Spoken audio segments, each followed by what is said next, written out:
শুভ সন্ধ্যা বলবো না কি বলবো বুঝতে পারছি না। আজ এসএসসি মামলার শিক্ষা দুর্নীতির ঐতিহাসিক রায় বলা যায়, ঐতিহাসিক রায় এসছে। এখন প্রথমে আমি রায়টাকে নিয়ে একটু বলে নিই, হয়তো আপনারা সব শুনে ফেলেছেন। এখন আমার যেটা বক্তব্য আছে এক্সট্রা, যেটা আমি পাচ্ছি না কোথাও বিভিন্ন মিডিয়াতে, সেটা হচ্ছে চাকরি বাতিল হয়ে গেছে, ভালো। আবার সমস্ত ওএমআরকে আবার পরীক্ষা করে যারা যা আসবে সেই অনুযায়ী লিস্ট তৈরি হবে, খুব ভালো। এই যে যা মাইনে পেয়েছে, সেই টাকাকে আবার উদ্ধার করা উইথ ইন্টারেস্ট, ডিসিশন খুব ভালো। কিন্তু আমার মনে হয় এই যে চাকরিগুলো যারা দিয়েছে, এই টাকাগুলো কি তাদের কাছ থেকে নেওয়ার কথা নয়? চাকরি যারা পেয়েছে, এদের মধ্যে যেমন জালিয়াত আছে, তেমন অনেক ভালো ছেলেও আছে। আপনি যদি সিস্টেমটাকে এমন করে দেন, করাপ্টেড সিস্টেম করে দেন, যেখানে টাকা না দিলে হবে না। আমি অনেক জানি যে অনেক ভালো ছেলেও এই একই রাস্তা নিয়েছে, হয়তো সঠিকভাবে পরীক্ষা দিলে সে পেত, কিন্তু যেখানে সিস্টেমটাই করাপ্টেড, আপনি পরীক্ষা দিলে পাবেন না, আপনাকে টাকা দিতেই হবে, তবেই পাবেন, সেই অনুযায়ী তারা টাকা দিয়েছে এবং তাদের বলে দেওয়া সিস্টেমটাকে সে ফলো করেছে।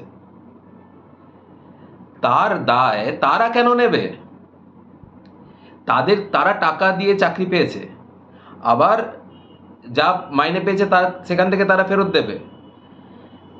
এর থেকে ভালো হতো নাকি যারা এই পুরো সিস্টেমটা নিচে থেকে ওপরে পর্যন্ত যারা সিস্টেম আছে, তাদের পার্সোনাল প্রপার্টি থেকে, কারণ তাদের তো হাজার হাজার কোটি টাকার প্রপার্টি সবাইকারই, তাদের প্রপার্টি থেকে এই টাকাটা উদ্ধার করা উচিত ছিল। তারপরে বাকিরা সমস্ত খুব ভালো। আমরা এই এই এই রায়ের জন্যই অপেক্ষা করছিলাম। কিন্তু একবার ভেবে দেখুন, আর একটা সাইড ভেবে দেখুন, একটা সরকার, সে সবাই মিলে বসে একটা সিস্টেমকে প্ল্যান করছে যে কোথা থেকে কিভাবে টাকা উদ্ধার করা হবে। টোটাল ভ্যাকেন্সি হচ্ছে 23,000 সামথিং, 24,000 সামথিং, আর নিয়োগ হয়েছে 25,700, 25,700 ওর উপরে নিয়োগ হয়েছে। মানে টাকার জন্য এরা যা খুশি করতে পারে। এসব প্ল্যান কার? কে বুঝছে না? তাদের কাছ থেকে টাকাগুলো কেন উদ্ধার করা হবে না? একবার ভেবে দেখুন, সেই ভদ্রমহিলা আজকে করে মিটিংয়ে বলছে যে বিজেপির কার্যালয় ওটা,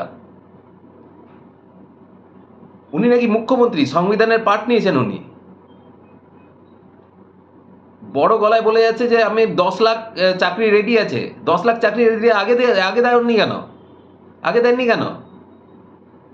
10 লাখ চাকরি রেডি আছে। 10 লাখ চাকরি মানে ও প্ল্যান করে রেখেছে যে যদি আমি মেনেও নিই 10 লাখ চাকরি আছে, 10 লাখ চাকরি ইন্টু 10 লাখ উনি ওঠাবেন ভেবেছিলেন আর কি।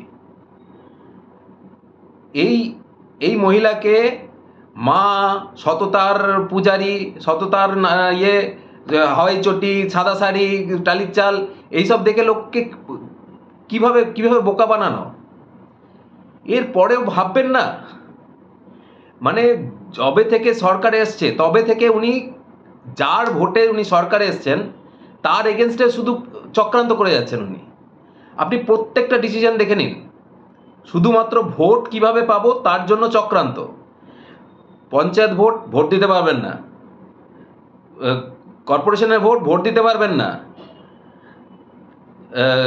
বিধানসভায় ভোট দিতে পারবেন না, লোকসভাতে সেটা করতে হবে। যদি না করতে দেন তাহলে বিএসএফ হচ্ছে খারাপ, বিএসএফকে তাড়িয়ে দিতে হবে।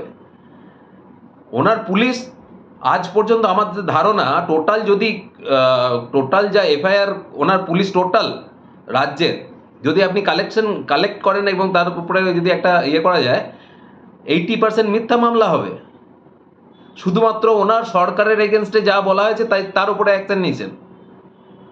কে ভিডিওতে কে কি বললো, ফেসবুকে কে কি বললো, তার এগেনস্টে কেস নিচ্ছেন, কিন্তু কোনো ক্রিমিনালের পেছনে না। আর যে কটাও ক্রিমিনাল ধরা হয়েছে, সেই যদি পলিটিক্যালি ইনফ্লুয়েসড হয় অথবা বিশেষ একটি রিলিজিয়নের হয়, তার এগেনস্টে কিছু হবে না। এই কি রাজ্য? একবার লোকে ভাববে না যে কি চালাচ্ছেন উনি? মানে ওনার একটা ধারণা, আমার যা মনে হয়, ওনার ধারণা আমি মুখ্যমন্ত্রী হয়ে গেছি, অতএব ট্যাক্স কালেকশনে আমার হাতে যত টাকা আসে সেই টাকার মালিক আমি। এবার আমি তার থেকে তোমাকে মরে গেলে সমবাতি, নাহলে কন্যাশ্রী, নাহলে যুবশ্রী, নাহলে পথশ্রী, এই করে যা টাকা দিয়ে, লক্ষ্মী ভাণ্ডার করে যা টাকা দিচ্ছি, তার মানে তুমি আমার দাসত্ব স্বীকার করো। আমি দিলাম, ট্যাক্সটা হচ্ছে আমার, আর আমি তোমাকে দিচ্ছি।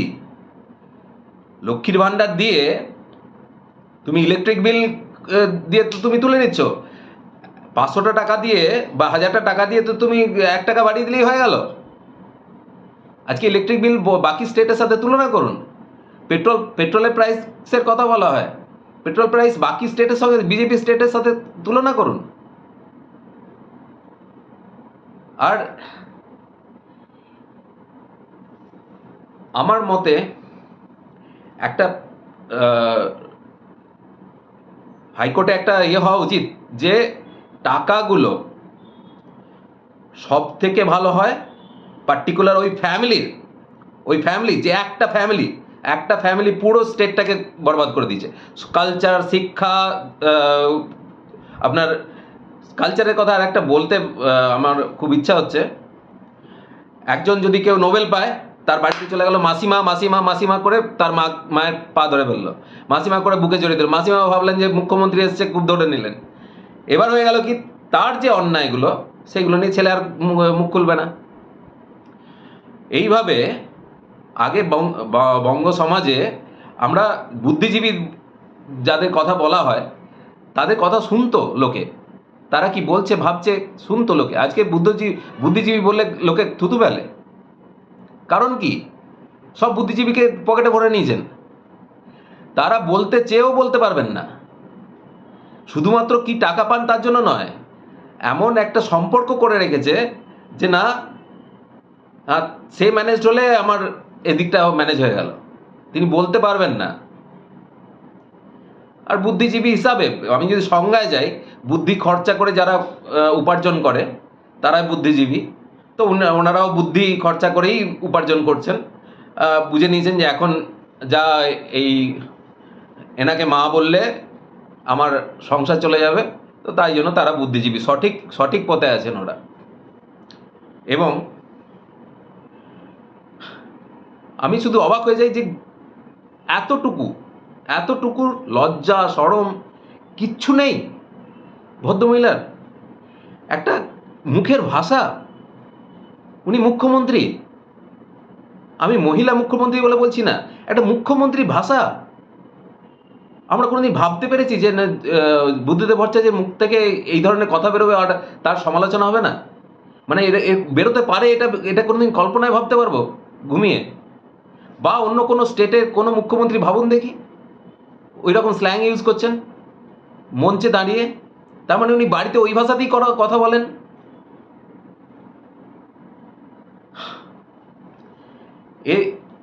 এই লাস্ট চান্স, আমরা যা পাপ করেছি, পশ্চিমবঙ্গের মানুষ যা পাপ করেছে তার তো ভুগতেই হচ্ছে, আর যাতে আমরা না ভুগি এই লাস্ট চান্স আমাদের কোনো একটা স্টেপ নেওয়া দরকার, খুব জরুরি। এবং এনাকে সত্যি মানে ঝেঁটিয়ে বিদায় করা দরকার। যেখানে আসবে সেখানে এরা যেখানে চাই আসবে যে ভোট দিন বা করুন, আমরা এই করে দিচ্ছি ওই করে দিচ্ছি, কিচ্ছু করেনি। যতগুলো প্রকল্প, সেই প্রকল্প থেকে টাকা উনি পাবেন, সেটা ওনার একটা সুযোগ তৈরি করা, অপরচুনিটি ক্রিয়েট করা।